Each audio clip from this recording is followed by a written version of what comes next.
মারুতি, দেখো এই সকল মিষ্টান্ন আমি তোমার জন্য বানিয়েছি। মাতা জানেন তো যে আমি ফিরে আসব? আমার মনে হচ্ছে যেন উনি 7-8 বছরের ভোজন আমার সাথে পাঠাচ্ছেন।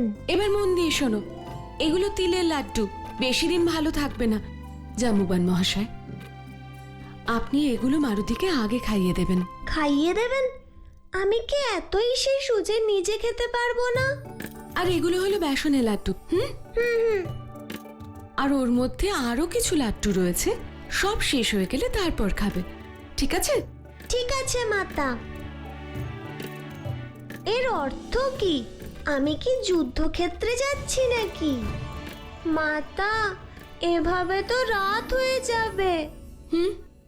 তারপর এখানেই বসে লাড্ডু খেতে হবে। আমি অনুমতি দিয়েছি, আমি ফিরিয়ে নিতে পারি, কিন্তু কখন যাব অযোধ্যা? গুরু বশিষ্ঠের সাক্ষাতের পরেই আমার রামকার্য শুরু হবে। দেবী অঞ্জনী, আপনি নিশ্চিন্ত থাকুন, আমি সময় মতো মারুতিকে ভোজন করিয়ে দেব। ধন্যবাদ আপনাকে।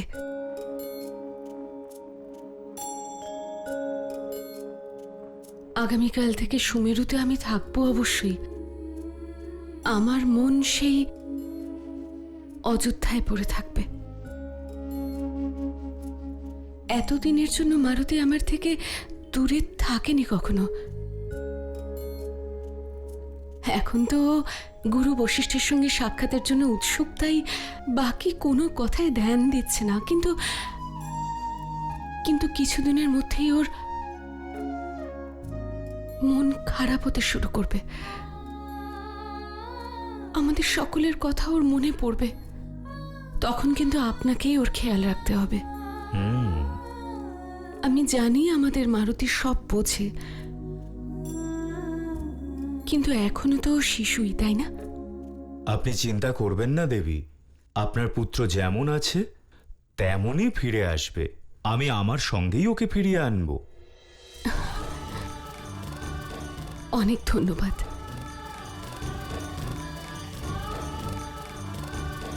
যাত্রার সকল নিয়ম স্মরণে রাখবে, ঠিক আছে? যেখানেই যাবে নিজের সব সরঞ্জাম সঙ্গে নিয়ে যাবে।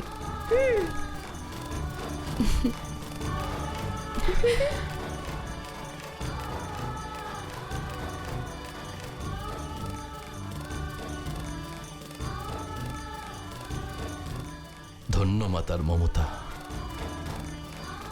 সন্তানের ভবিষ্যতের কথা ভেবে মনকে শক্ত করতেও সক্ষম হয়, কিন্তু চোখে তা প্রকাশও পায় না। মাতা, আমি কথা দিচ্ছি কখনো এমন কোনো কাজ করব না যাতে আপনার আর পিতার মাথা নত হয়।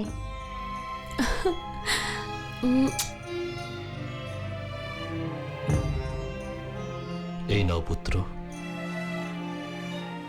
পুত্র, এই পথ তুমি নিজের ইচ্ছায় নির্ধারিত করেছ। তদুপরি নিয়তি এই কার্যের জন্য তোমায় নির্ধারণ করেছে। সুতরাং তোমার পথে যতই বাধা আসুক না কেন, তুমি হার মানবে না। আর আমাদের দুজনের আশীর্বাদ সর্বদা তোমার সাথে আছে। এসো।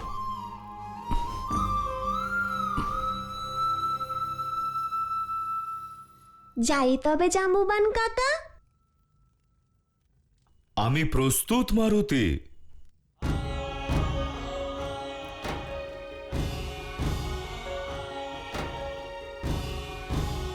জাম্বুবান মহাশয়, মারুতির খিদে যদি কখনো না মেটে তাহলে এই আমার হাতে বানানো লাড্ডু ওকে খাওয়াবেন।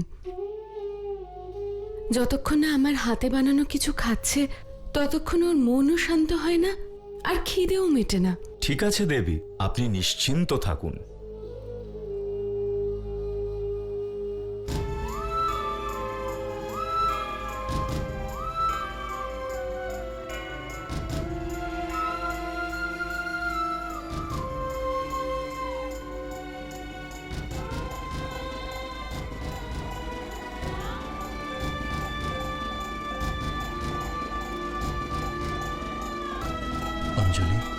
না না, আমি কাঁদছি না। মারুতি আমার চোখের জল দেখলে ও সংকল্পচ্যুত হতে পারে।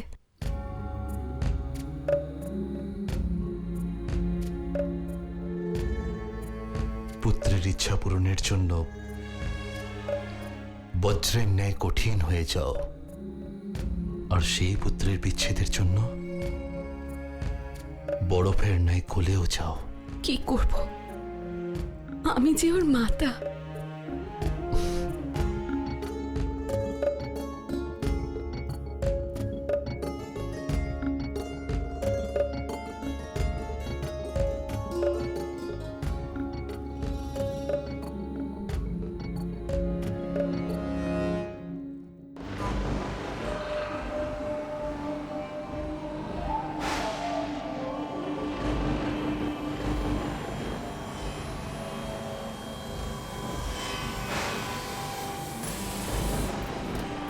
ওই ছায়াকার?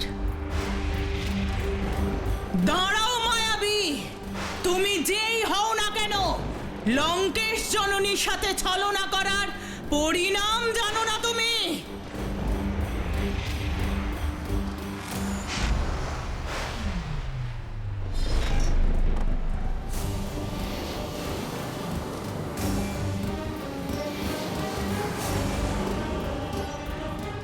এ তো কোনো বানরের ছায়া। তুমি তোমার ছায়া দেখিয়ে আমায় ভ্রমিত করতে চাইছো? তুমি যেই হও, যদি তোমায় ধরতে পারি তাহলে তোমার পুরো বংশ ধ্বংস করে দেব। কে তুমি?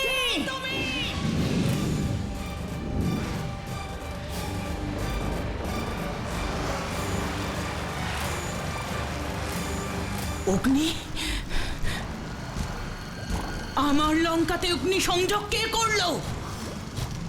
হতে পারে না, হতে পারে না, লঙ্কার বিনাশ হতে পারে না, আমার লঙ্কা এইভাবে ধ্বংস হতে পারে না, কিছুতেই হতে পারে না।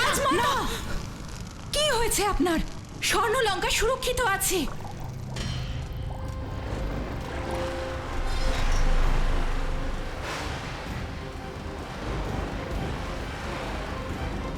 এ কি? এ আমার ভ্রম ছিল, কিন্তু ওই দৃশ্য এত বাস্তবিক কি করে হতে পারে? ভবিষ্যতের এ কোনো সংকটের সংকেত নয় তো? স্বর্ণলঙ্কা এখনো সুরক্ষিত আছে, কিন্তু আমি আভাস পাচ্ছি যে হয়তো আর বেশি দিন সুরক্ষিত থাকবে না। এ মায়া কোনো বানরের দ্বারা রচিত। তাহলে অবশ্যই সে কোনো শক্তিশালী আর মায়াবী বানর। ও যতই শক্তিশালী বানর হোক না কেন, আমি ওকে সফল হতে দেব না। আমি আমার স্বর্ণলঙ্কাকে এইভাবে ভস্মীভূত হতে দেব না।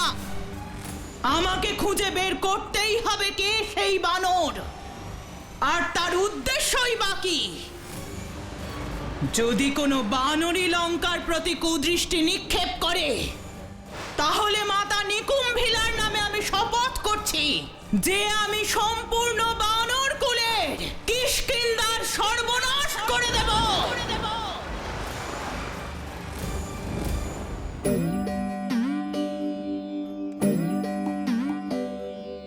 মনের মাঝে আনন্দের বান, আরাধ্যের খোঁজে চলে হনুমান।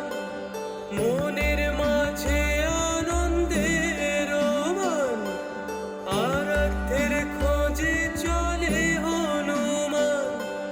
খুশি ধরে না মনে তার, আরাধ্যের খোঁজে চলে হনুমান। আরাধ্যের খোঁজে চলে হনুমান। আরাধ্যের আসুন কাকা, শীঘ্র আসুন, আসুন না। মারুতি, মারুতি দাঁড়াও।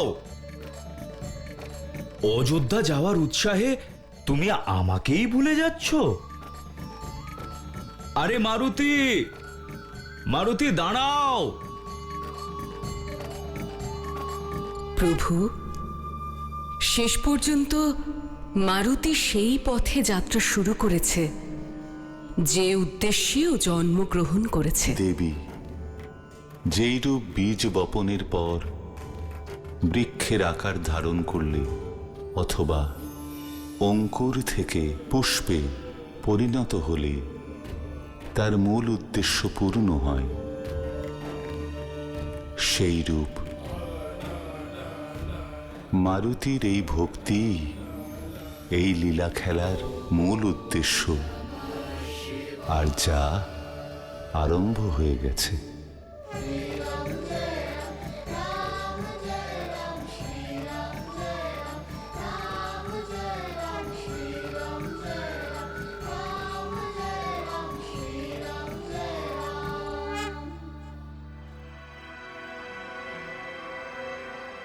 আরে এ কি, মারুতির ভোজন কোথায়? ওর খিদে পায়নি? কোথায় সে? অঞ্জনী, পুত্র মারুতি তো অযোধ্যা চলে গেছে। সরে এলি, মহারানীর ভোজনের ব্যবস্থা করো। জানি না স্বামী, মারুতি ভোজন করেছে কিনা। অঞ্জনী, আমাদের পুত্র সবকিছু ভুলতে পারে, কিন্তু ভোজন করা কখনো ভুলতে পারে না। একমাত্র ক্ষুধাই তো যাকে ও পরাজিত করতে পারে না।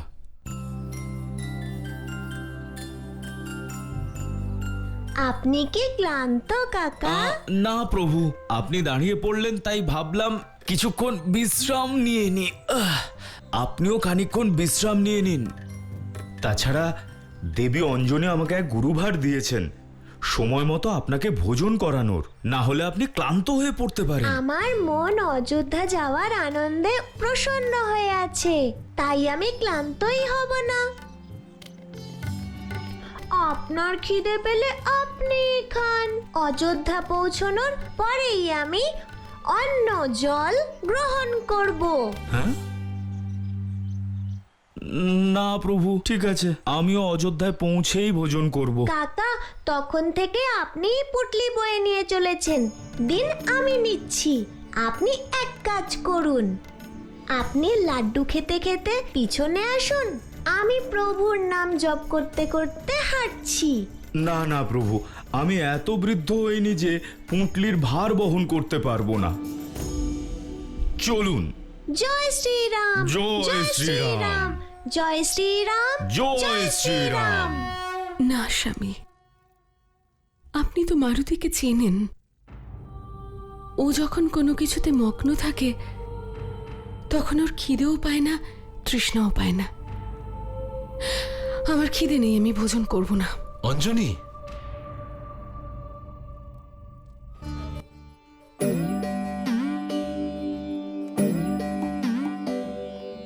মনের মাঝে আনন্দের বান, আরাধ্যের খোঁজে চলে হনুমান। মনের মাঝে আনন্দের বান, আরাধ্যের খোঁজে চলে হনুমান। খুশি ধরে না মনে তার, আরাধ্যের খোঁজে চলে হনুমান। আরাধ্যের খোঁজে চলে হনুমান, আরাধ্যের খোঁজে চলে হনুমান।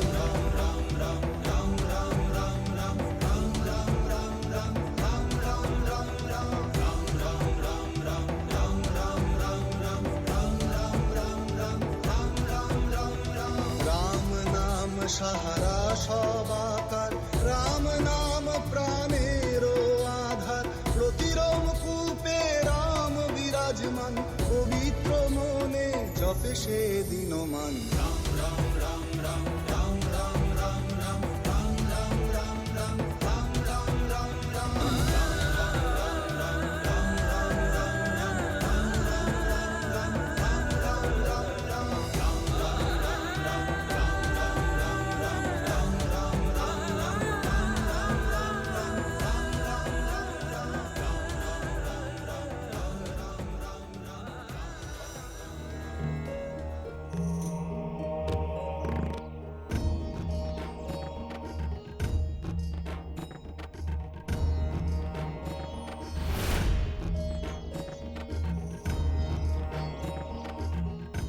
কি হয়েছে স্বামী?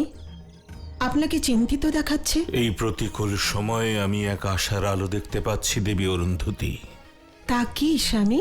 আজ এক দৈব শক্তির আভাস পেয়েছি আমি। এক ঐশ্বরিক ধ্বনি শুনতে পেয়েছি। ধ্বনি? কিসের ধ্বনি? আমি ভাষা দিয়ে হয়তো তা বর্ণনা করতে পারবো না, কিন্তু তোমাকে তার অনুভব করাতে পারি। এগিয়ে এসো, তোমার হাত দাও।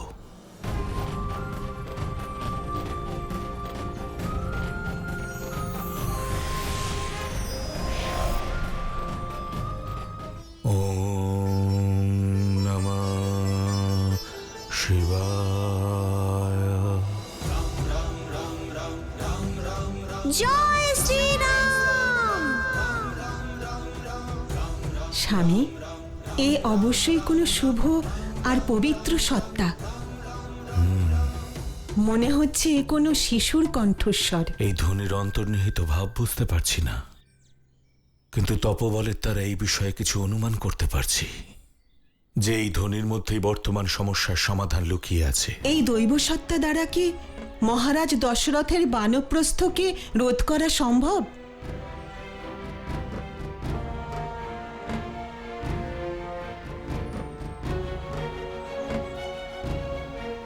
দেবী, কাল তুমি বলছিলে যে শুকনো চারা গাছের জায়গায় নতুন চারা গাছ লাগানো হবে, আর আজ সেই শুকনো চারা গাছেই জল দিচ্ছ কেন? আপনি লক্ষ্য করুন স্বামী,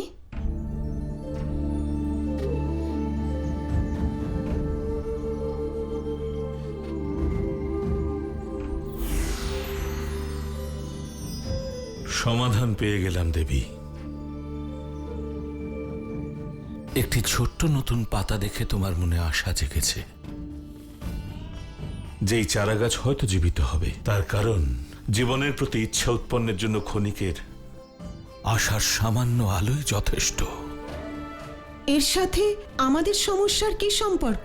মহারাজ দশরথের মনে সন্তান প্রাপ্তির স্পৃহা উৎপন্ন করতে হবে, তবেই তার হৃদয় থেকে বৈরাগ্যের অবসান হবে আর অযোধ্যা পাবে তার উত্তরাধিকারী। আপনার পাণ্ডিত্য ধন্য স্বামী। সর্বপ্রথম যোগ বলে জানতে হবে কে এই দৈব শক্তি সম্পন্ন শিশু যার ধ্বনি আমি শুনলাম, আর এই পবিত্র ধ্বনির সঠিক অর্থই বা কি।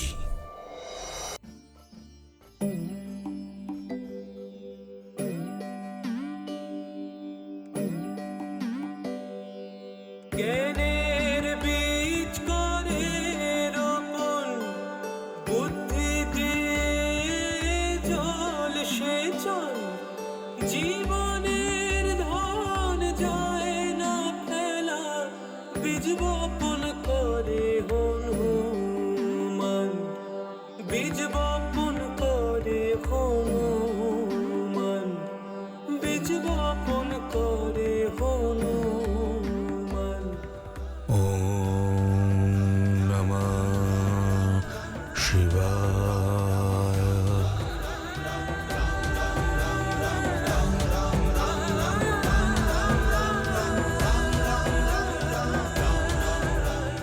মনে হচ্ছে একাধিক স্বরধ্বনি।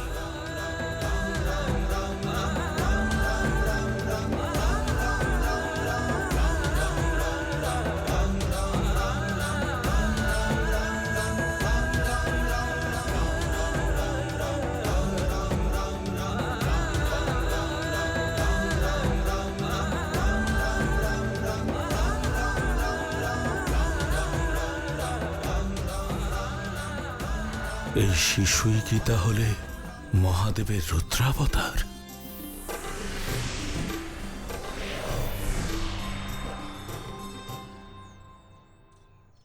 তিনি আসছেন, দেবী অরুন্ধতী, তিনি আসছেন, তিনি আসছেন। কে? কে আসছে স্বামী? তিনি যার আগমনে অযোধ্যার সংকট মোচন হবে। আপনি দেখেছেন তাকে? ওম রুদ্রমূর্তায় নমঃ। আমি নিজের যোগদৃষ্টির দ্বারা তাকে দর্শন করলাম। মহাদেবের রুদ্রাবতারের বাল্যরূপ।